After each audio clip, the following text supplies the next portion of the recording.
Students, welcome back to my YouTube channel. आज की video में मैं आप लोगों को केमिस्ट्री जो क्लास सेकंड ईयर की है उसमें मैं बताऊंगी कि आपने इन सब चैप्टर्स में से कौन से लॉन्ग करने हैं एंड देन कौन से शॉर्ट करने हैं और किस टाइप से आपने रिएक्शंस की प्रिपरेशन करनी है। वो मैं आपको मतलब सेकेंड ईयर के पेपर्स तक आहिस्ता आहिस्ता आहिस्ता आहिस्ता गाइड करती रहूँगी, ठीक है। सबसे पहले हम आते हैं स्टार्ट के दो चैप्टर्स पे। ये है इनऑर्गेनिक के, ये ऑर्गेनिक का चैप्टर है, ये ऑर्गेनिक का चैप्टर है। ऑर्गेनिक ऑर्गेनिक ऑर्गेनिक ऑर्गेनिक जिसके अंदर सारी रिएक्शंस हैं। चैप्टर 3, 4, 5, 6, 7, 8, ठीक है, 9, यहाँ तक सारे रिएक्शंस हैं। यहाँ पे लर्निंग का पार्ट बहुत ही कम है। लर्निंग का पार्ट अगेन स्टार्ट होता है चैप्टर 1, 2 के बाद चैप्टर नंबर 10 से 11 और 12, ठीक है। 13 आपका जो है वो रिड्यूस प्रॉपर्ली हो चुका है। और इस वीडियो में मैं आप लोगों को ये बता दूँगी कि रिड्यूस पार्ट कौन सा है और जो आपने लर्न करना है वो पार्ट कौन सा है, ठीक है। अच्छा जी, एक्सप्लेनेशन जो थी वो हमारी चल रही थी। चैप्टर नंबर 1 जो है वो मैं कंप्लीट करवा चुकी हूँ हाफ, और जैसे कि एक्सप्लेनेशन जो है मैंने बहुत लास्ट में स्टार्ट की है, तो पूरी बुक हमारी नेक्स्ट ईयर ही कंप्लीट होगी। तो इस ईयर में जस्ट मैं सोच रही थी कि मैं आप लोगों को इसका प्रॉपर तरीके से जो गेस्ट पेपर है वो प्रोवाइड कर दूँ, ठीक है। केमिस्ट्री ऑफ रिप्रेजेंटेटिव एलिमेंट्स जो कि इनऑर्गेनिक का पार्ट है। सेक्शन बी के अंदर ऑर्गेनिक इनऑर्गेनिक का पार्ट आता है, सब सेक्शन ए इनऑर्गेनिक। इसके पहले शॉर्ट डिस्कस करते हैं, देन इसके लॉन्ग डिस्कस करेंगे, ठीक है। यहाँ पे हाईलाइटेड पार्ट्स जो हैं वो और जिसके अंदर अंडरलाइन हुआ हुआ है वो है हमारे पास एमसीक्यूज़ के लिए। बेसिक लर्निंग जो आपने करनी है वो करनी है यहाँ से ग्रुप ट्रेंड से। ग्रुप ट्रेंड आपने एटॉमिक रेडियाई का, आयोनाइजेशन एनर्जी का, उसके बाद इलेक्ट्रोनेगेटिविटी का, इलेक्ट्रिकल कंडक्टिविटी का, मेल्टिंग एंड बॉइलिंग पॉइंट का, यहाँ तक याद करना है, ठीक है। अब ये जितने भी ग्रुप ट्रेंड्स हैं ये एक्सप्लेन मैं वीडियो में कर चुकी हूँ, आप वीडियो जाके देख सकते हैं। मैं इस वीडियो की डिस्क्रिप्शन में उसका लिंक भी सेंड कर दूँगी। तो लर्निंग वाला तो कोई सीन है ही नहीं ना इसमें, ये शॉर्ट है, ठीक है। ये शॉर्ट में आते हैं ग्रुप ट्रेंड्स, कभी कभी लॉन्ग में भी आ जाते हैं कि एटॉमिक रेडिया, इलेक्ट्रोनेगेटिविटी, इन सबका ग्रुप ट्रेंड्स बता दें, लेकिन बेसिकली आते शॉर्ट में ही है। कभी कभी लॉन्ग में भी दे सकते हैं वो लोग, ठीक है। आप लोगों को ये सारी बातें मेमोराइज रखनी है, ये चार्ट से याद नहीं करने, जस्ट आपने वर्डिंग्स जो है वो माइंड में रखनी है। यूनिक बिहेवियर बेरिलियम में शॉर्ट में लाजमी 100% आता है, लाजमी आता है, ठीक है। उसके बाद आपने पक्का याद कर लेना है reactions of representative elements, S block के रिएक्शंस ऑक्सीजन के साथ, ये सारे रिएक्शंस आपने करने हैं। रिएक्शंस की मैं वीडियो बना चुकी हूँ, कैसे याद करना, जनरल रिएक्शन क्या है याद नहीं करने, बेसिकली जिसे माइंड में रखनी है वो मैं आपको बता चुकी हूँ। लास्ट में मैं एमसीक्यूज़ के लिए बताऊँ कि एमसीक्यूज़ आपने कहाँ से करने हैं, कैसे करने हैं। फ्लेम टेस्ट की डेफिनेशन याद करनी है और ये सारे फ्लेम कलर्स याद कर लेने हैं फॉर एमसीक्यूज़ पार्ट। ये वाला जो है ना ये आएगा लॉन्ग में, सोडियम हाइड्रोक्साइड की प्रिपरेशन फ्रॉम हेयर टू यहाँ तक, ये पूरा लॉन्ग में याद करना है। ब्लीचिंग पाउडर फॉर शॉर्ट है, ब्लीचिंग पाउडर शॉर्ट के लिए याद करना है, ब्लीचिंग पाउडर पूरे प्रिपरेशन याद करनी है। उसके बाद आपने इसकी फिजिकल प्रॉपर्टीज माइंड में रखनी है और केमिकल प्रॉपर्टीज में रिएक्शंस याद रखने हैं, ठीक है, रिएक्शंस याद करने हैं। उसके बाद सिग्निफिकेंट यूजेस हैं आपके पास कंपाउंड्स के, अगर आप एमडीकेट आगे देना चाहते हो तो एमडीकेट के लिए भी बहुत बेनिफिशियल रहेगा अगर आप याद कर लेंगे तो। और वैसे ये एमसीक्यूज में पूछ लिया जाता है। और एक बात बता दूँ, ये चीज़ ये और ये आ सकता है आपके पास शॉर्ट में कि इनका केमिकल फार्मूला बताएं, या ये दे दिया जाएगा इसका नेम बताएं, या फिर ये दिया जाएगा तो केमिकल फार्मूला बताएं। इनके केमिकल फार्मूला और इनके यूजेस आपने लाजमी याद रखने, ठीक है। उसके बाद हम आते हैं reactions of P block elements के ऊपर। Reaction of P block elements आपने प्रॉपर तरीके से याद करनी है, मैंने समझाया नहीं है, मैं समझा दूँगी इंशाल्लाह आगे, तो ये आप लोग मेमोराइज कर लीजिएगा। ये आता है हमारे पास रीजनिंग क्वेश्चन के अंदर, पूरा पार्ट रीजनिंग क्वेश्चन में आएगा। और ये वाला जो है आता है लॉन्ग में, ठीक है। केमिस्ट्री ऑफ सल्फ्यूरिक एसिड पूरा पार्ट आता है लॉन्ग में टिल हेयर सॉरी। और डायगोनल रिलेशनशिप जस्ट आपने डेफिनेशन याद करनी है और सबके दो पॉइंट्स याद करने हैं। लिथियम और मैग्नीशियम का डायगोनल रिलेशनशिप, बेरिलियम एल्युमिनियम का, और बोरोन और सिलिकॉन का डायगोनल रिलेशनशिप, ठीक है। इसके बाद हम आते हैं इस वाले पार्ट पे। इसके अंदर आपने इन अगर आप याद करना चाहते हैं मैंने सबके कर लें, वरना जो मोस्ट इंपॉर्टेंट है वो ये 3 है। बोरेक्स का पूरा फार्मूला, एलम का और अमोनियम का, और साथ फार्मूलाज लाजमी याद रखने हैं, ठीक है। और साथ में ये सारा, ठीक है। बहरिया कॉलेज का मैंने पेपर देखा था तो उसमें एलम, बोरेक्स, इनके केमिकल फार्मूलाज, और पीछे दिखा देती हूँ मैं आपको, बेकिंग सोडा, वॉशिंग सोडा और पोटेशियम नाइट्रेट, केमिकल फार्मूलाज है, उनके यूजेस आए हुए थे, ठीक है। तो ये चैप्टर हो चुका है कंप्लीट। समरी में दे देती हूँ, मैंने आपको इसमें 2 लॉन्ग बताए हैं, सल्फ्यूरिक एसिड वाला और एक सोडियम हाइड्रोक्साइड की प्रिपरेशन, 2 लॉन्ग करने हैं, और बाकी जितनी भी चीज़ें छोटी छोटी सी डेफिनेशन वो शॉर्ट के लिए करनी है। Now move on next chapter. इस चैप्टर के अंदर जो अंडरलाइन पार्ट है वो फॉर एमसीक्यूज़ है। ये सारा ये जो अंडरलाइन पार्ट है ये आता है हमारे पास एमसीक्यूज़ में, ठीक है। और उसके बाद यहाँ से इलेक्ट्रॉनिक स्ट्रक्चर से आता है हमारे पास शॉर्ट में, तो ये इतना इंपॉर्टेंट नहीं है, अगर करना चाहें तो आप कर सकते हैं, अगर मतलब जो बिल्कुल टॉपर स्टूडेंट्स हैं तो वो कर सकते हैं कि वो ना छोड़ें, लेकिन इंपॉर्टेंट जो है वो वेरिएबल ऑक्सीडेशन स्टेट है, कैटालिटिक एक्टिविटी है, मैग्नेटिक बिहेवियर है, एलॉय फॉर्मेशन है और कलर ऑफ कॉम्प्लेक्सेस है। मतलब ये सारी जितनी भी हैं आपके पास ट्रांजिशन मेटल की प्रॉपर्टीज़, ये सारी इंपॉर्टेंट है। Colour formation, magnetic behaviour, alloy formation, alloy का वाला चार्ट लाजमी याद करना है। और ये एमसीक्यू तो मैं लास्ट में बता दूँगी एमसीक्यू आपने कैसे करना है, ठीक है। Oxidation state, catalytic activity. Oxidation state में ये बात याद रखनी है कि जिंक का सबसे हाई होता है, जिंक का सबसे लो होता है और सबसे हाई होता है आपके पास मैग्नीज का। मैग्नीज का टिल 7 जा रहा है और बाकी सब 6, 6, 5, 4 पे एंड हो रहे हैं। तो मैग्नीज और जिंक इनका हाई लो याद रखना है, ये किसका हाई है किसका लो है, ठीक है। ये चीज़ आने के बाद शॉर्ट में कोऑर्डिनेट कॉम्प्लेक्सेस आपको जस्ट ये ऐसे करके दिए जाते हैं क्वेश्चंस, ठीक है। और आपको क्या करना होता है, इनको सॉल्व करना होता है। क्रोमियम ये पार्ट पूरा छोड़ दें, ये पूरा पार्ट जो है वो जस्ट फॉर एमसीक्यूज़ है, मैं आखिर में बता दूंगी। कॉपर ये वाला लॉन्ग याद करना है, कॉपर की 4 प्रॉपर्टीज़ यहाँ से याद करनी है जो अंडरलाइन है वो कर लीजिएगा यहाँ पर जो आपको सूटेबल लगे। मेटलर्जी ऑफ कॉपर और उसके बाद यहाँ से सारे प्रोसेस, ठीक है। अगर आपको बोला जाएगा 99% प्योर कार्बन के लिए करना है तो सिर्फ बेसिमराइजेशन के लिए करना है, ठीक है। और अगर कहा है कि 99.9% प्योर कार्बन के लिए करना है तो फिर आप यहाँ तक करेंगे। वैसे बोर्ड में मोस्टली 99 तक पूछ जाता है तो बेसिमराइजेशन पे आपने एंड कर देना, रिफाइनिंग नहीं लिखनी। अगर 99.9 कहें तो फिर आपने आगे रिफाइनिंग लिखनी है, ये बात याद रखनी है। इस चार्ट को जस्ट फॉर एमसीक्यूज़ पढ़ लेना, सही। एमसीक्यूज़ पूरी बुक के मैं सॉल्व करवा दूँगी नेक्स्ट वीडियो में, ठीक है, तो वो देख लीजिएगा। ऑर्गेनिक कंपाउंड्स के अंदर ये वाला शॉर्ट लाजमी आता है, वाइटल फोर्स। इसके अंदर इंट्रोडक्शन के अंदर वाइटल फोर्स थ्योरी है, यहाँ से स्टार्ट है एंड है यहाँ पर। ये वाइटल फोर्स थ्योरी आपने लाजमी याद करनी, लाजमी मस्ट शॉर्ट में आती है, ट्रिपल चार्ट बना लें। सोर्सेज जस्ट पढ़ लीजिएगा, इतने नहीं आते। ये वाला चार्ट लाजमी याद रखना है आपने, एमसीक्यूज़ के लिए भी शॉर्ट के लिए बस ये वाला चार्ट याद रखना है। अच्छा जी, पार्शियल सिंथेसिस और टोटल सिंथेसिस का डिफरेंस बिटवीन आपने याद करना है। उसके बाद डिस्ट्रक्टिव डिस्टिलेशन ऑफ कोल आपने याद रखनी है, कितने टाइप्स हैं, किस टाइप में क्या क्या होता है, टेम्परेचर भी याद रखना है और उसकी डेफिनेशन याद करनी है। उसके बाद हम आते हैं रिफॉर्मिंग ऑफ पेट्रोलियम। रिफॉर्मिंग की डेफिनेशन याद रखनी है और यहाँ से लेके यहाँ तक ये याद रखना है। फॉर शॉर्ट नॉकिंग किसे कहते हैं, इसमें क्वेश्चन बनेगा व्हाट इज़ नॉकिंग और this is what is reforming. इसकी आपने याद रखनी है characteristic of organic compound, catenation लाजमी याद रखना है, सॉलिबिलिटी याद रखनी है, आइसोमेरिज्म, पॉलीमेरिज्म, ये 4 याद रखनी है, ठीक है। उसके बाद आपने बकी बॉल्स के जो हाईलाइटेड पॉइंट्स हैं वो आपने याद रखने हैं, यहाँ से यहाँ तक, यहाँ से यहाँ तक, यहाँ से यहाँ तक।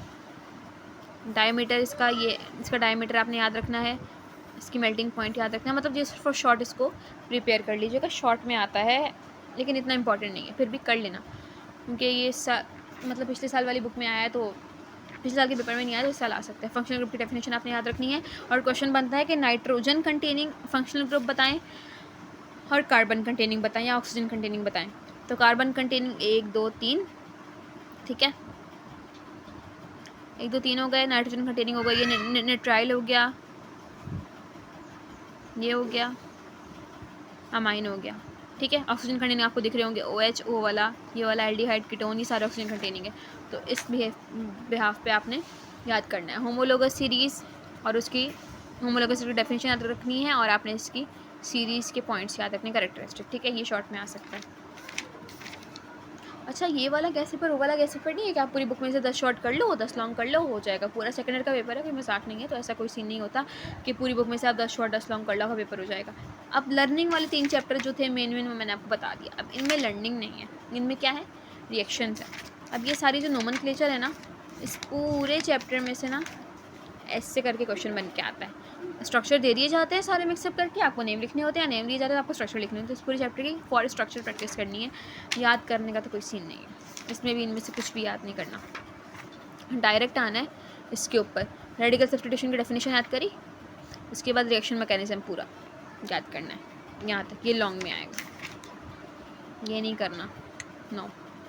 रिएक्शंस, बस रिएक्शन, वर्डिंग नहीं, सिर्फ रिएक्शन करने को आता है, just reaction reaction reaction reaction reaction reaction reaction, just reaction करने, सब में रिएक्शंस का सीन है। जहाँ याद करना होगा मैं बता दूँगी क्या याद करना है, यहाँ याद करना है, इसका डिफरेंस बिटवीन याद करना है। आइसोमेरिज्म की डेफिनेशन, स्ट्रक्चरल आइसोमेरिज्म की, चेन आइसोमर की डेफिनेशन, उसके बाद चेन आइसोमर्स आप खुद बना सकते हैं अगर आपने समझा हुआ है तो। पोजीशन आइसोमर की डेफिनेशन, फंक्शनल ग्रुप की, मेटामर्स की डेफिनेशन, कायरल सेंटर की डेफिनेशन, ऑप्टिकल एक्टिविटी की डेफिनेशन, ऑप्टिकल आइसोमर्स की डेफिनेशन, और कहाँ डी आइसोमर है, कहाँ एल आइसोमर है, और इन एंट्रोमर्स किसे कहते हैं। स्टीरियो आइसोमरिज्म की डेफिनेशन, ज्योमेट्रिकल आइसोमर्स की, सिस ट्रांस का डिफरेंस बिटवीन, लाजमी याद रखना है कि मतलब सिस और मतलब पूरे 3 पॉइंट वाला नहीं, ऐसे with for definition point of view कह रही हूँ कि सिस ट्रांस का आपने याद रखना है।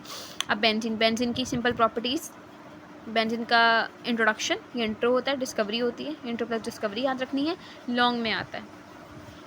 ये जितने भी चीज़ें बता रही थी ना, सारी डेफिनेशन सब शॉर्ट की हैं, आइसोमर्स से लेकर सिस ट्रांस तक सब शॉर्ट की हैं। ये सारे रिएक्शंस आते हैं लॉन्ग में, ये रिपीट कर देती हूँ। जितने भी रिएक्शन मैंने बताए ना, यहाँ से लेके सारे रिएक्शंस लॉन्ग में आते हैं, इनमें से कोई 1-2 रिएक्शन दे देंगे, सही है। फिजिकल बेंजीन का पूरा लॉन्ग में आता है स्ट्रक्चर, ये पूरा स्ट्रक्चर यहाँ तक। Electrophilic substitution reaction mechanism of benzene, ये लॉन्ग के लिए आता है, लाजमी लॉन्ग में आता है, ठीक है, मस्ट। ये पूरा याद रखना है, यहाँ तक याद रखना है। उसके बाद यहाँ से आपको जो दिया जाएगा, नाइट्रेशन की दी जाएगी तो नाइट्रेशन का रिएक्शन कर दो, सल्फोनेशन दी जाएगी सल्फोनेशन का रिएक्शन कर दो, याद बस वही वाला पैरा करना है, ठीक है। सब्स्टिट्यूएंट इफेक्ट की डेफिनेशन याद करनी है, इन दोनों का डिफरेंस बिटवीन याद रखना है। ऑर्थो पैरा डायरेक्टर्स कौन है, मेटा डायरेक्टर्स कौन है, ये लाजमी याद रखने हैं। प्रिपरेशन ऑफ TNT, आपने रिएक्शन याद रखना है, सिर्फ reaction, only reaction. Preparation of m nitrotoluene, सिर्फ रिएक्शन, ठीक है। इस चैप्टर में आते हैं, कोई लर्निंग नहीं। अल्कोहल के रिएक्शन हाइड्रोजन हैलाइड के साथ, अल्कोहल के रिएक्शंस आपने याद रखने हैं, सिर्फ रिएक्शंस, जस्ट रिएक्शन, कोई वर्डिंग नहीं है, ये वाला रिएक्शन बस। ये लॉन्ग में आता है, न्यूक्लियोफिलिक सब्स्टिट्यूशन रिएक्शन, डेफिनेशन यहाँ है, सिर्फ डेफिनेशन यहाँ से करनी है, अगेन आई एम रिपीटिंग। निशान भी लगवा रही हूँ 7 क्वेश्चन की। SN1 का पूरा मैकेनिज्म यहाँ तक पूरा याद करना है, SN2 का पूरा मैकेनिज्म यहाँ तक याद करना है, तो मतलब ये वाला लॉन्ग कहाँ तक बना, न्यूक्लियोफिलिक सब्स्टिट्यूशन रिएक्शन से लेकर यहाँ तक, ठीक है। Elimination reaction, same definition. उसके बाद E1 का पूरा मैकेनिज्म, अल्लाह, E2 का पूरा मैकेनिज्म। उसके बाद ये वाला आएगा पूरा लॉन्ग में आएगा, E1 E2 और SN1 SN2 पूरा लॉन्ग में आएगा, बेंजीन वाला भी लॉन्ग में आएगा, ठीक है। अच्छा जी, इसमें आपने शॉर्ट में आता है ऑर्गेनोमेटेलिक कंपाउंड्स की डेफिनेशन, और ये ऑर्गेनोमेटेलिक कंपाउंड्स की टाइप्स की सारी याद रखनी है। ग्रीनाइड रिएजेंट की डेफिनेशन याद रखनी है, अभी वाला पेज छोड़ दें, इस पेज पे आएँ। सिर्फ ग्रीनाइड रिएजेंट ये है, इसके रिएक्शंस याद करने हैं, वाटर के साथ, ईस्टर के साथ, कार्बन डाइऑक्साइड के साथ, सिर्फ रिएक्शन की प्रैक्टिस करनी है, ठीक। अमाइंस में भी सेम, कुछ याद नहीं करना, सब छोड़ना है यहाँ से। प्रिपरेशन याद करनी है, मतलब याद नहीं करनी, just reaction reaction reaction reaction reaction reaction, सारे रिएक्शंस करने, ठीक है। इनमें से ये इंपॉर्टेंट नहीं है इतना। डाइजोनियम सॉल्ट का मोस्ट इंपॉर्टेंट है, ये वाला मोस्ट इंपॉर्टेंट है, ये वाला इंपॉर्टेंट है, सारे रिएक्शंस इंपॉर्टेंट है, ये इतना इंपॉर्टेंट नहीं है, ये वाली बहुत इंपॉर्टेंट है, इमीन की प्रिपरेशन, ठीक है। अल्कोहल्स वाले चैप्टर में इसमें सिर्फ अल्कोहल और फिनोल वाला पार्ट करना है, लर्निंग का इनमें कुछ भी नहीं है, कुछ भी नहीं है। यहाँ से रिएक्शन से स्टार्ट, प्रिपेयर कैसे करते हैं alcohol, preparation, reaction reaction just reaction, reactions, सारे रिएक्शन इंपॉर्टेंट है वाले, ठीक है। यहाँ तक रिएक्शंस, ये वाला पेज छोड़ना, मतलब फॉर MCQs बाद में बताऊँगी, फॉर MCQs करना है रिएक्शंस टिल हियर। उसके बाद आ जाए फिनोल पे, फिनोल का सेम यही सीन है, यहाँ से ये करना है रिएक्शन, ये रिएक्शंस, ये सारी रिएक्शंस, ये मोस्ट इंपॉर्टेंट है। Dose process, diazonium salt process, लाजमी, कोई छोड़ दो, इसको नज़र से गुजार के जाना, ये नहीं करना। यहाँ से इंपॉर्टेंट का पार्ट शुरू हुआ, nitration, sulphonation, hydrohalogenation, reaction, oxidation of phenol, यहाँ तक सिर्फ रिएक्शंस करने, सिर्फ रिएक्शंस, ये इंपॉर्टेंट है लर्निंग पार्ट, ठीक है। अच्छा जी, यहाँ पे आए sodium metal test, ester test, लाजमी टेस्टिंग यार लाजमी कर लेना, टेस्टिंग वाला जो पार्ट है ना वो आता है चैप्टर नंबर 4 में ना, ब्रोमीन वाटर टेस्ट है, bromine water test, confirmatory test for alkane, वो कर लेना, अल्कीन वो लाजमी कर लेना। यहाँ पे मैंने आपको डोज प्रोसेस वगैरह बता दिए। सोडियम मेटल टेस्ट भी इंपॉर्टेंट है, सिर्फ रिएक्शंस करने, रिएक्शन की प्रैक्टिस करनी, रट्टा तो मारना नहीं है। ब्रोमीन वाटर टेस्ट और फेरिक क्लोराइड टेस्ट इंपॉर्टेंट है दोनों, ठीक है। और ये ईस्टर्स का पार्ट तो पार्ट आ ही नहीं रहा, तो यहाँ तक मैंने आपको बता दिया। इस पूरे चैप्टर में सिर्फ रिएक्शंस करने, कोई भी लॉन्ग नहीं है, ना अल्कोहल और फिनोल वाले पूरे चैप्टर में। अगेन आई एम रिपीटिंग, कोई लॉन्ग नहीं है, सिर्फ रिएक्शन है पूरे चैप्टर में। वीडियो स्किप करके मत देखना, वीडियो स्किप करके देखोगे तो रिएक्शन वाला पार्ट निकल जाएगा। सही, carbonyl compound, aldehyde and ketones, ठीक है। Reactions, reaction reaction reaction reaction reactions यहाँ तक। उसके बाद ये सारे रिएक्शंस, ये सारे ये सारे ये सारे, यहाँ तक रिएक्शंस ख़त्म। फिर टेस्ट आ गए, सिल्वर मिरर टेस्ट, एल्डिहाइड और कीटोन का डिफरेंस बिटवीन, ये मत याद करना, ठीक है। चैप्टर हो गया ख़त्म। कार्बोनाइल कंपाउंड्स 2, ये तो लर्निंग वाला, ये एमसीक्यूज वाला पार्ट है ना, इसको छोड़ दीजिए। रिएक्शन रिएक्शन लर्निंग नहीं है, सिर्फ रिएक्शन है। रिएक्शन रिएक्शन रिएक्शंस, बस ख़त्म। सही, ये पार्ट नहीं करना, ये वाला पार्ट है, ये आएगा, इसको आपने याद करना है, लर्निंग है। अब आ गया लर्निंग वाला part start. Biochemistry, this is for long carbohydrates, उसकी क्लासिफिकेशन पूरी, मोनोसेक्राइड, डाइसेक्राइड, पॉलीसेक्राइड, ओलिगोसेक्राइड, पूरी क्लासिफिकेशन यहाँ तक। उसके बाद कार्बोहाइड्रेट्स की इंपॉर्टेंस प्रॉपर तरीके से याद करनी है, और ज़्यादती और कमी से कौन कौन सी डिजीज़ होती हैं वो भी याद रखनी है। ये यहाँ से लेके यहाँ तक का पार्ट तो आपने मस्टली याद करना है, और ये भी आप याद कर लीजिएगा, इंपॉर्टेंट सही, और यूजेस और इंपॉर्टेंस कुछ भी याद करें, ठीक है। उसके बाद प्रोटीन, प्रोटीन्स की डेफिनेशन करनी है, अमाइनो एसिड का लिंकेज बताना है, क्लासिफिकेशन ऑफ प्रोटीन, ये सारी याद करनी है। On the basis of function है और on the basis of structure है, पूरी याद करनी है यहाँ तक, ठीक है। लिपिड्स रिड्यूस हो चुका है, लिपिड्स को नहीं देखना, ये दोनों आपने याद करने फॉर शॉर्ट, ठीक है। प्रॉपर्टीज़ भी और इम्पोर्टेंस भी फॉर शॉर्ट। इस चैप्टर में से प्रोटीन और कार्बोहाइड्रेट लॉन्ग है, ठीक है। पूरा चैप्टर शॉर्ट में है। इंडस्ट्रियल केमिकल्स की डेफिनेशन, उसके बाद पेट्रोकेमिकल इंडस्ट्रीज़, पेट्रोकेमिकल इंडस्ट्रीज़ का इस वाला चार्ट याद करना है। फर्टिलाइजर इंडस्ट्रीज़ का ये चार्ट याद करना है, ये वाला चार्ट याद करना है आपने। टेक्सटाइल इंडस्ट्री का, ये पेट इंडस्ट्री का, ये डिटर्जेंट इंडस्ट्री का, और ये आपने सीमेंट इंडस्ट्री का। सारे चार्ट्स याद रखने, शॉर्ट में लाजमी चार्ट्स आएंगे, हर जगह इंपॉर्टेंट लिखा हुआ है, ठीक है, चार्ट आएंगे। फार्मास्यूटिकल इंडस्ट्री की डेफिनेशन करनी है, ये आपकी ना शॉर्ट में आ सकता है। एनाल्गेसिक एंटीबायोटिक्स की सारी आपने याद रखनी है, शॉर्ट में आएंगी, 2-3 पूछी जाएंगी, ठीक है। यहाँ तक ये वाला रिड्यूस है, पेस्टिसाइड्स नहीं करने। अब आए सिंथेटिक पॉलीमर्स के ऊपर, ही पूरा आपने लॉन्ग के लिए याद करना है, ठीक है। सिंथेटिक पॉलीमर्स के types, addition polymerisation, synthetic polymerisation, उसके बाद इन दोनों की टाइप्स, नायलॉन तक पूरा लॉन्ग, ये कुछ भी नहीं आएगा, सारा रिड्यूस है। उसके बाद हम आए चैप्टर पे एनवायरमेंटल केमिस्ट्री, जो कि हमारा लास्ट चैप्टर है। इसमें अपने चारों लेयर्स लाजमी याद रखनी है फॉर शॉर्ट। उसके बाद ये सारी लेयर्स, केमिस्ट्री ऑफ ट्रोपोस्फेयर यहाँ से लेकर यहाँ तक लॉन्ग में आएगी, ठीक है। कैटालिटिक कन्वर्टर की डेफिनेशन इसमें से याद रख करनी है आपने। इंडस्ट्रियल स्मोक याद रखना है। ग्लोबल वार्मिंग तो आप लोगों ने बायो में ही पढ़ी होगी, तो जो बायो के स्टूडेंट है, जो इंजीनियरिंग के हैं, वो इसमें से ग्लोबल वार्मिंग याद करने हमेशा से पढ़ते हुए हैं फॉर शॉर्ट। एसिड रेन और उसके effects for short. Chemistry of stratosphere भी शॉर्ट के लिए, सिर्फ यहाँ तक, बाकी आगे का चैप्टर रिड्यूस, ठीक है। अच्छा जी, अब मैं एक पेज दिखा रही हूँ आप लोगों को, उसके अंदर सारे लॉन्ग लिखे हुए हैं एक साथ, कि जो लॉन्ग मैंने आपको पूरी बुक में बताए हैं वो आप नोट डाउन कर लें, ओके। यहाँ मैंने सारे लॉन्ग लिख दिए हैं। Preparation of NaOH, H2SO4, preparation of copper, transition elements की प्रॉपर्टीज़, जो कि मैंने सिर्फ वीडियोस में बताई हैं, 5 बताई हैं, 5 अच्छी वही याद रखनी है, सही है। नोमेनक्लेचर चैप्टर 4 में जो दी हुई है सारी रूलिंग्स, ठीक है। और रिएक्शंस मैंने आपको सारे चैप्टर्स के बता दिए हैं, कौन कौन से रिएक्शंस करने हैं, कौन से ज़्यादा इंपॉर्टेंट है, कौन से लेस इंपॉर्टेंट है, वो भी सारे बता दिए। रिएक्शंस मैंने ये नहीं लिखा कि किस चैप्टर के हैं, रिएक्शन सारे चैप्टर्स इंक्लूडेड हैं, ठीक है। मतलब चैप्टर 5 से लेकर 5, 6, 7, 8, ठीक है, 9, 5 से लेकर 9 तक सारे इंक्लूडेड है, जो वीडियो में बताएं।